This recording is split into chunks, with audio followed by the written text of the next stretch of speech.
de les accueillir bien fort parce que à chaque année où ils viennent, ils nous font vraiment plaisir et c'est toujours un honneur de les recevoir. Là, on a Alexandre Triffault avec LENZE qui est anglophone. Et je vous demanderai, s'il vous plaît, de bien vouloir accueillir Alexandre Triffault et LENZE.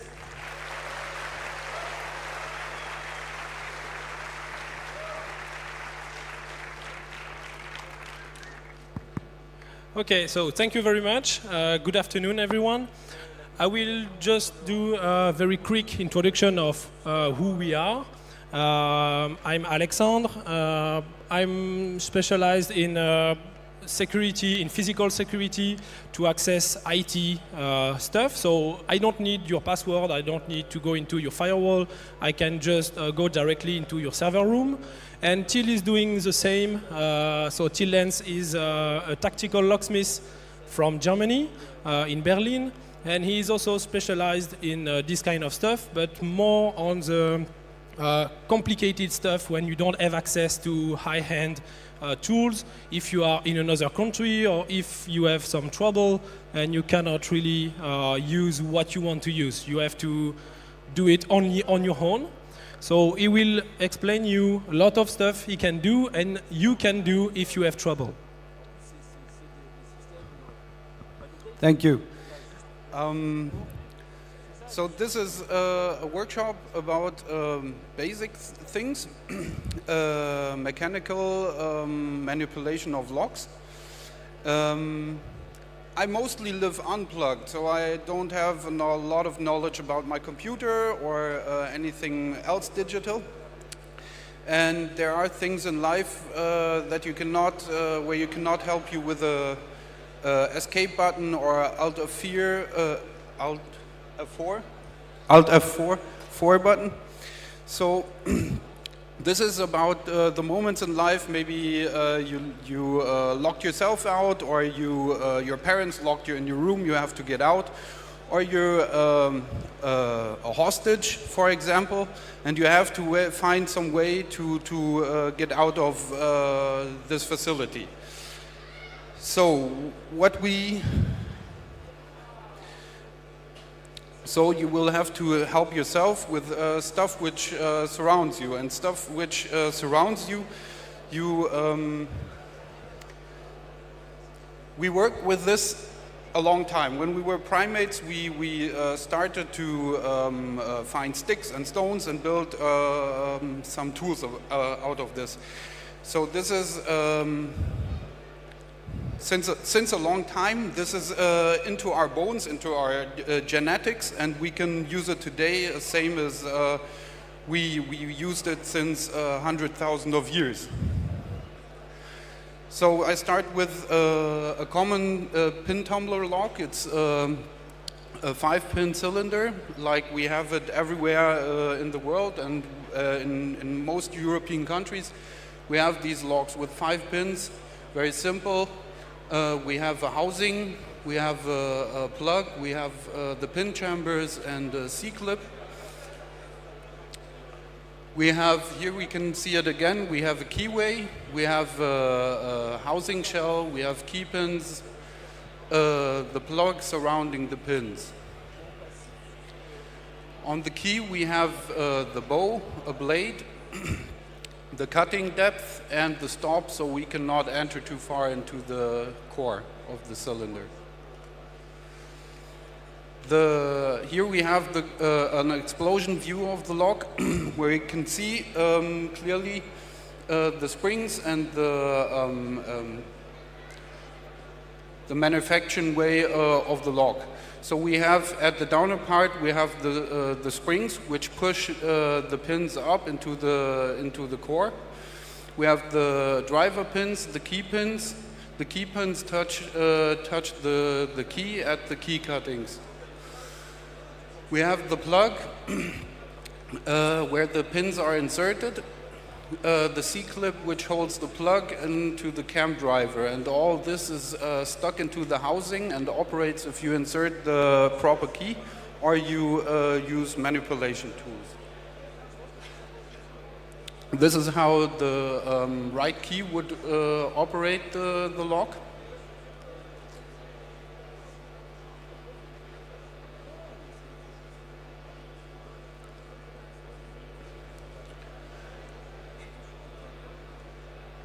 If you take the wrong key, it will, of course, not. No problem. If you insert the wrong key, it will, of course, not operate.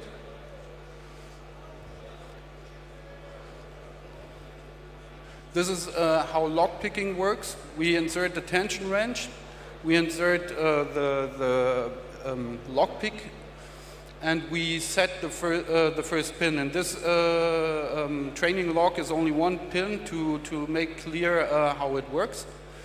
We have this in a usual training cylinder or in a usual door cylinder, we have 5 pins. And what I'm trying is to find out which pin I have to push first. So it's a little like a 3D puzzle. You try to find out which heights you have to find and in which manner they shall be picked. If you pick the first pin first or the last pin first is always different.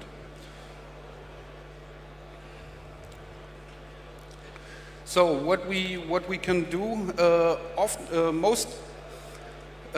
most callings I have in locksmithing are for doors which are not locked. So you went out and you forgot your key and you just wanted to buy some papers or some bread or so, and so the door is quite like open. Because you didn't use your key to lock the door, you just threw it closed. It's only the small part up here which holds the door locked. So you can move this easily with several very simple tools that are made real quick. For example, from a bottle, you can find it everywhere in the trash or on the street somewhere, throw it away. You can just get a knife or a scissor and cut a pipe out of it, as you can see here.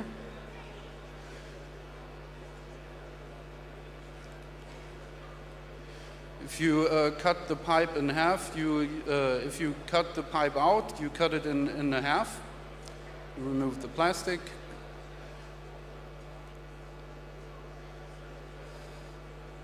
Cut it in half, and you a little round the edges so you can work more smoothly.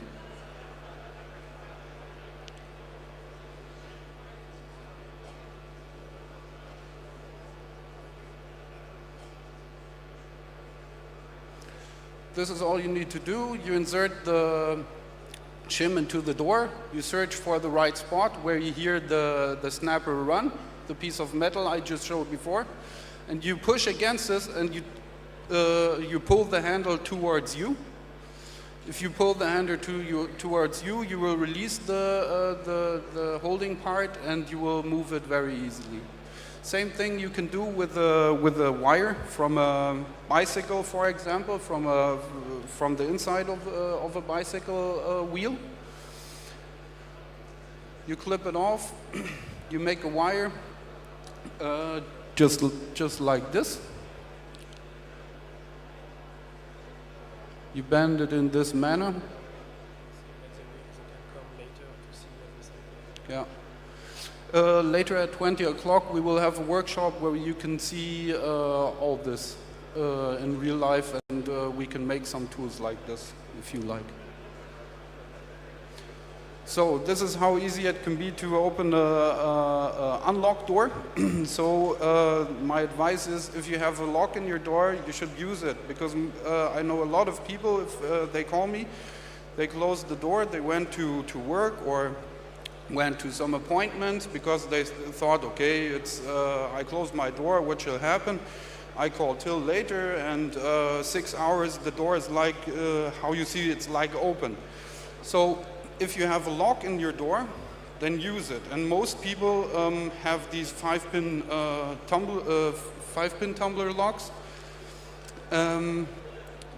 which are not really strong. We will see it later. Now we will see how easy it is to make a copy of standard pin tumbler lock keys. here we have a... Ah, okay. I'm sorry. Okay. Sorry, I messed it up. We are now at padlocks.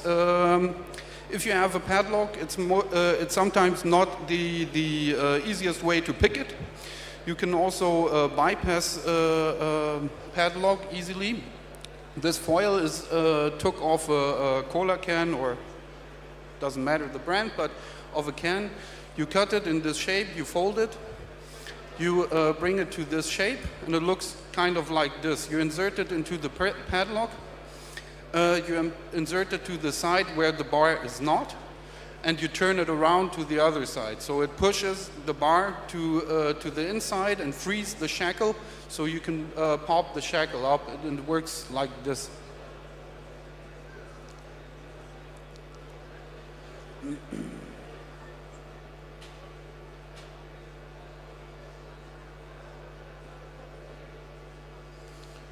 We insert it at the side where the bar is not, we twist it around, and we pop the shackle. And this is very weak metal. It's only maybe a 1/3 millimeter of aluminium foil. So if we have a little stronger metal, it will go much a little better. It still works. You don't break it with this, and you will not see any big traces on the lock. We will now do a small live demonstration of this. Alex will do this with the shim we made. So you see, it's not a video fake. It's we can also do it in real life. Okay. So Alex inserts the shim into the side of the shackle where the... Oh, it's already opened. We did it just like we showed it.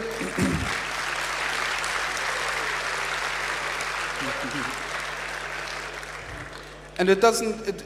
The funny thing is about this is it works on very expensive locks. Often same nice as it works on very expensive locks. Sometimes it makes no big difference if it costs €5 or €50. Same bypassing method we have for handcuffs. It works on simple handcuffs, but not on double locked handcuffs. So if you have handcuffs which can be stopped, so your hands don't get twisted or too much tension from it, then it will not work. But on simple handcuffs, which are up to €50 or so, it will work very easily. We have here handcuffs that cost about €70 and a piece of metal that I found. We can see it in the video. The handcuff is closed.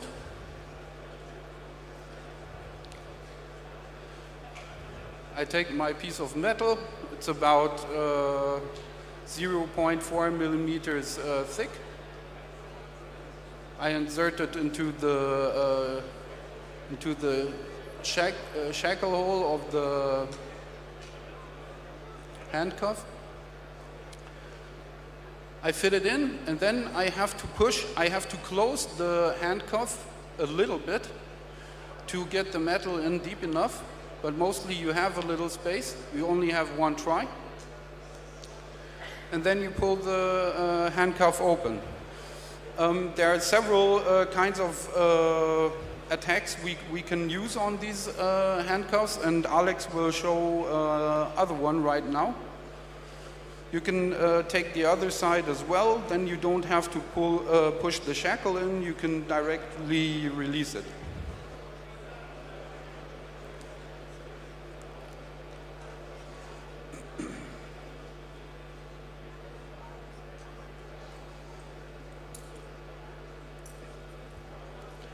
Alex puts the handcuffs around his wrist.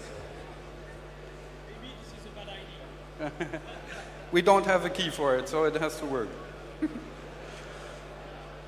He puts the metal part in, and it opens to the other side even better than with the saw side. Yeah. Okay, Alex says he will pick it as well. It's also not no high end tool. You need a usual tension wrench like this, bended metal somehow. You just unlock it, like with the key. Okay, and it works on French police handcuffs as well.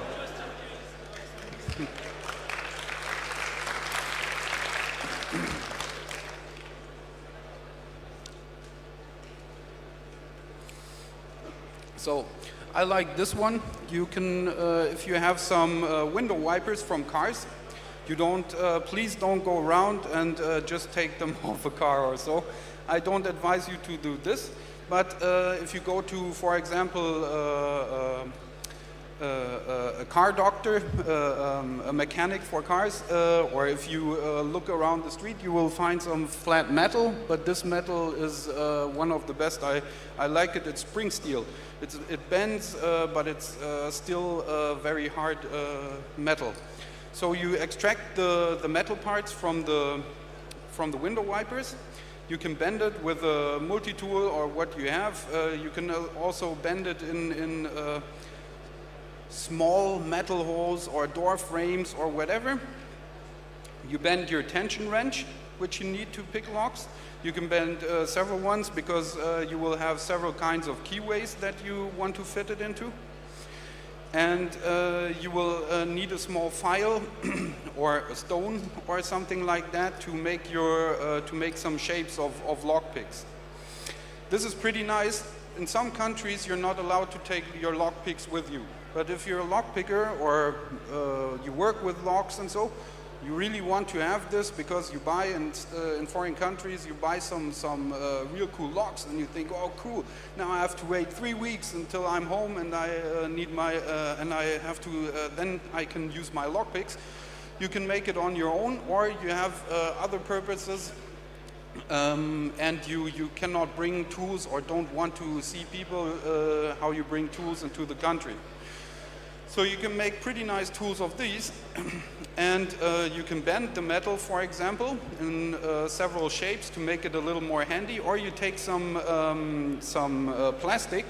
You can heat it by 100 degrees roundabout, well, less than 100 degrees. So if you have a water cooker, you throw the plastic balls inside, it connects. You take some small parts of the plastic, you wrap it around your metal parts. That's what it's bent for, so you have a strong grip on it, and you have nice grips for lock picking, because if you pick a long time on locks, your hands are very thankful if you put something soft around it.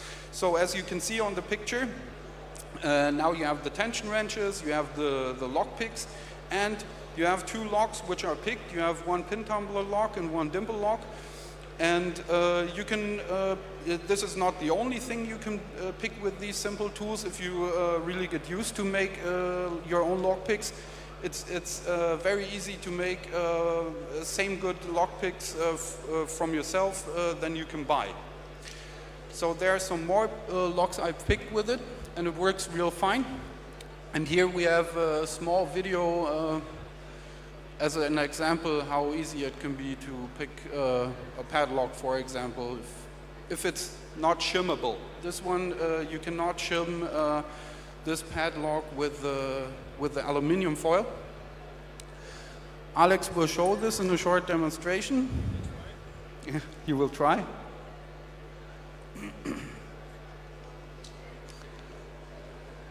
It's really that easy. You insert the tension wrench. The tension wrench brings a little of pressure to the pins, so they bind. And he just rakes a few times through the padlock, which is not easy to cut.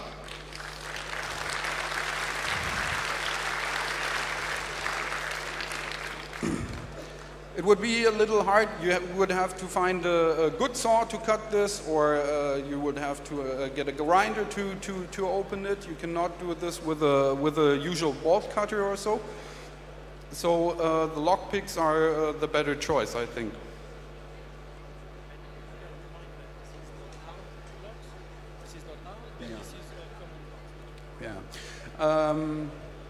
These are not high security locks that we pick here. That's why it works so easy, so quick. But these are the common locks you find all around you. You will not. Most people don't even want to put maybe 50, 60 euro on a cylinder which secures your home. So this is, I work as a locksmith now since maybe 8 years, and the most, maybe 80% or maybe also 90% of the locks are 5-pin cylinders, 5-pin dimple cylinders. I have less than 1% where is a high security or a special lock in the door. This is a common 5-pin cylinder. I insert the tension wrench to apply some pressure on the pins. I rake through. No, I set the pins single. I set the next pin, and I'm done. I open the lock. Now, if you pick the lock and you turn it one time all the way around, it will lock at the 12 o'clock position. If you lock it again at the 12 o'clock position, maybe the door is double locked, you have to pick it again. That would be stupid. So we pick the lock like Alex does it. Not maybe, he will do it, but when we tried it, it went much quicker. It's opened.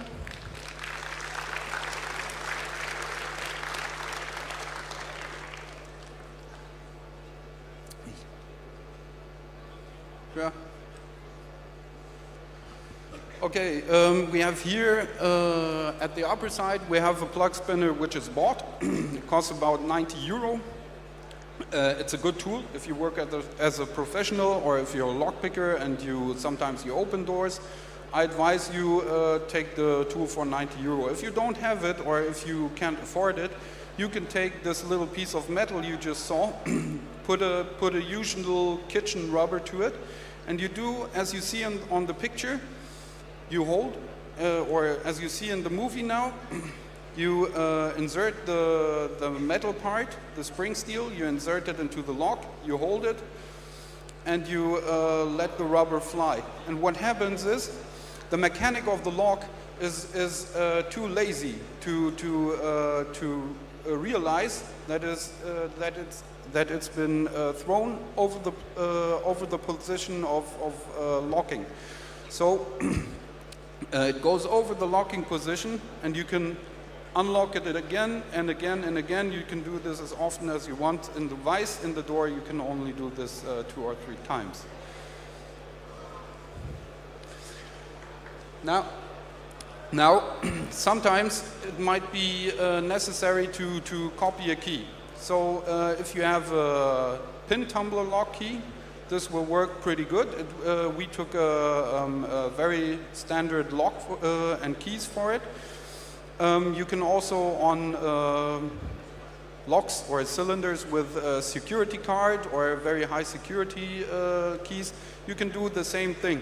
You take a cola can or a Pepsi can, you cut it into a pipe, you open it, you lay the key that you want to copy on the aluminium foil, and you take a marker. The marker has to connect to the metal, of course, and you draw your lines.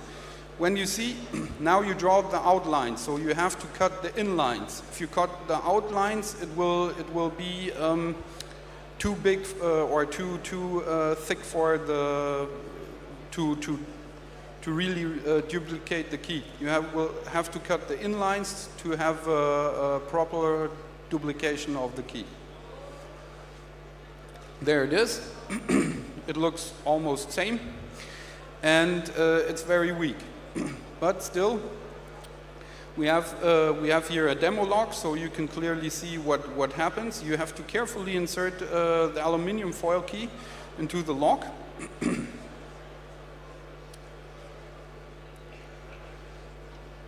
Until all pins are set in the correct manner.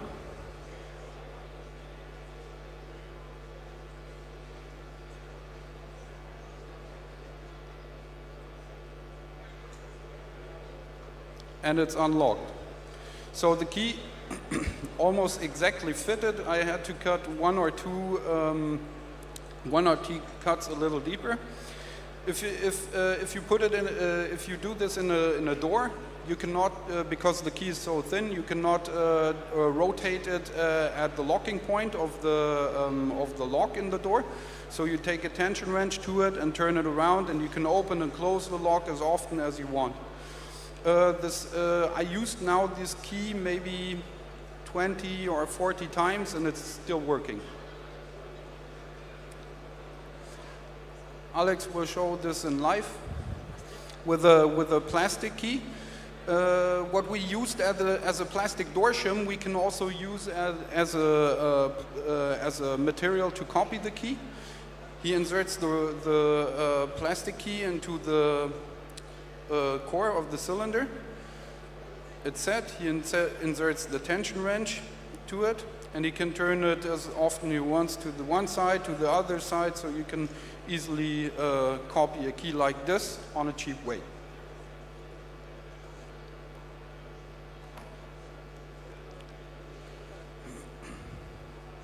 So, if I explain this to people, friends of mine, for example, I show it to them, they try it 3 or 4 times at my door, at their door, and they say, oh, it's so cool, it's so cool. And if the emergency case comes, they will stand there and they forgot how it works and where the positions of the snapper is, for example.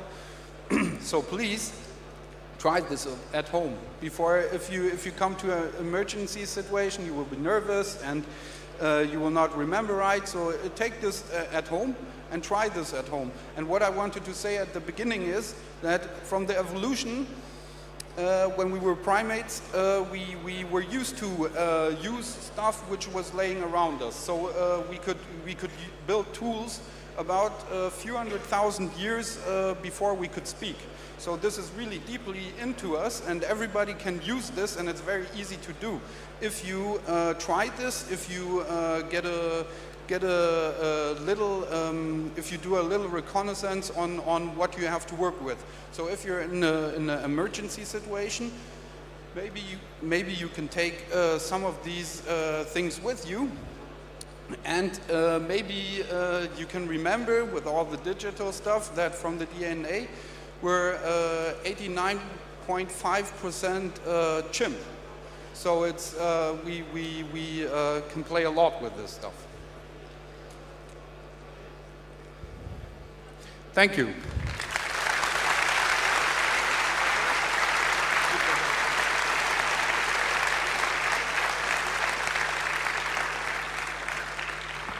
So, do you have any question? Good afternoon. You showed us how to duplicate a key with aluminium, but is it possible to create a key to unlock a lock when you don't have the original one? You can do that, but you need to take the lock apart. Or if you can't do it, you need to make what we call impressioning, but you need an actual blank. You cannot do it from a piece of very thin paper or metal, but technically you can make a key from a lock you don't have any key for. Thank you.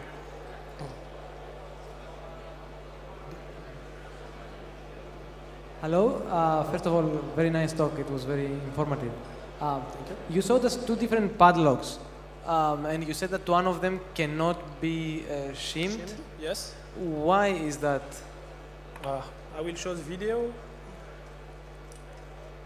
Yeah, you can go. So, yeah, on this one, you don't have the space. Oh, sorry. I didn't pay. Oh, fuck.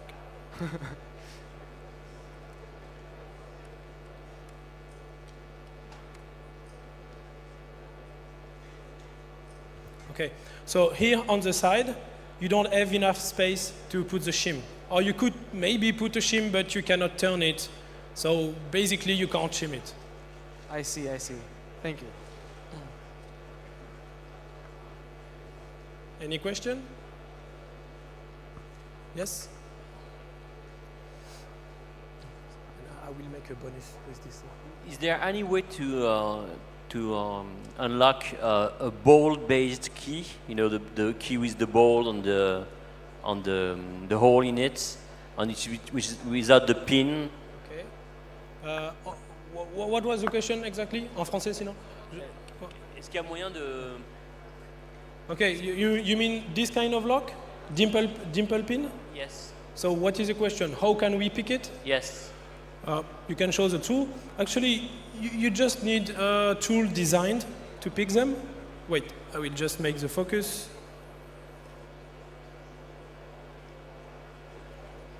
So you just need a design with a kind of flag on the side. You can pick it exactly the same way. These locks are not more secure. It's just more convenient because you can use the key this way or this way, and they are sold twice the price because of this, but this is not more secure. So is there any lock secure? Yes, of course, there are a lot, but they are very expensive.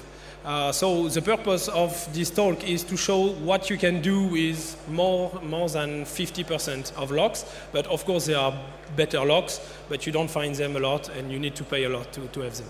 But yes. Thanks. J'ai pas bien vu comment vous avez fait avec l'élastique pour ouvrir la serrure. So the question is, what did we do with the rubber band? When you pick a lock, if you need to make 2 turns, you need to pick it 2 times. Because when you make 1 turn, it will go back to 0 and it will lock again. If you go very fast to minus 10% or 10 degrees to plus 10 degrees, the springs don't have enough time to go up. So with a rubber band, you are quicker than the springs. So what you do is making that you don't need to pick it twice, but you need to pick it 1 time before. It's not like magic. But it makes you, if you spend 20 minutes to pick it, you just need a few seconds to make the second turn. You want to say something? You can come at the workshop. Actually, there will be a nice workshop organized by the French organization of LockPicker. So please come here tonight and you will be able to play with everything we have here and a lot of locks, a lot of tools available for you. So please come and you can practice if you like.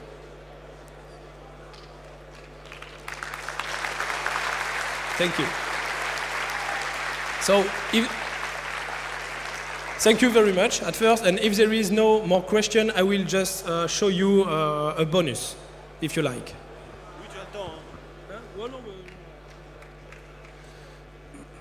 So we have a...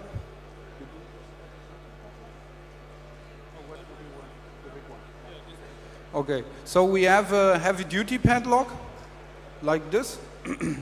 And Alex will now bypass it by moving a part, or the part which releases the shackle in the back of the core. He inserts his tool, which is like a needle, and grabs into the mechanism of the heavy-duty padlock, and he bypasses it. So, as Till said, try it. And try it on your own locks, not mounted on your door, because if you do something wrong, you may break your door. But try your own security to see if it's any good, and maybe you can buy a better lock. Thank you very much.